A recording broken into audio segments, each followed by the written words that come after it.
with fibromyalgia, your muscles are always tense. You never really fully relax, so that would be nice. It's an autoimmune illness because, you know, it's literally you're attacking yourself. So that's what I do. It can get really bad, but the most difficulties I have are generally in my wrists, and that's probably because I type a lot, and in my knees. So it's frustrating to me because I really like to be outside and I love to walk. So I don't like that. I want to get back to where I can go outside again and walk around. For each of you, find some part of your body that's feeling some physical discomfort. You got it? Write it down, if you would. And then just ask yourself, if there was an emotion in this part of my body, what might it be? There's an emotional connection in about 85% of all physical illnesses. So I think that's people know that. What they don't fully understand is that the solution for that isn't necessarily a drug. You know, I wonder, why do I always have to be perfect? Why would I do that to myself? It's a punishment, obviously. Are you punishing yourself or protecting yourself? Perfectionism is usually about protection, but it doesn't have to be. You know, I went right back to being a kid again when you went through that whole process. And then this got to be going back to when I'm a child. Okay. This has to be when that starts, is when I was so young. Tell us the incident. Okay, so she says it hasn't changed. What's going on is that she went back to a specific, only what you feel comfortable talking about, but an incident where you learned, oh, I got to be perfect or else look what could happen. There's some important incidents that's driving this. And there could be 50 incidents, but there's one that you could think of and bring up and talk about only what you feel comfortable talking about that would drive this. It has to do with trying to be seen by my father and remembering he'd go away for weeks at a time because he was a salesman. And then when he came home, we'd all get excited and run out there, you know, because we wanted to see him. And he would just ignore me, but he would go get my sister and pick her up. Okay. And I would just sit there going, why not me? Okay. How intense? That's intense. Okay.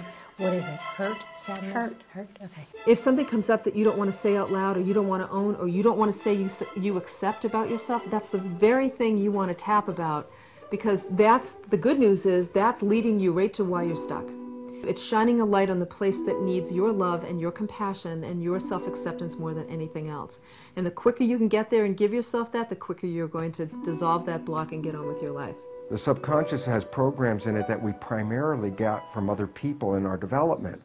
And the significance about that is that if we are operating from this subconscious mind and not seeing it, then we're also not seeing that we're playing programs that may not be in any way supporting who we are and what we want. 99% of the time, when people name the issue accurately and are allowed to finally say, I'm resentful, or I'm so profoundly hurt, or the betrayal, I thought the betrayal was going to kill me, when they say it out loud, they might cry, but they are completely relieved. My knees are not perfect. My knees are not perfect. My knees are not perfect. My knees are not perfect. My knees are not perfect. My knees are not perfect.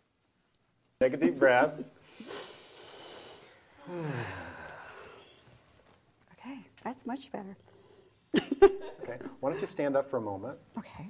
Let me know how they're feeling. They feel very good, actually.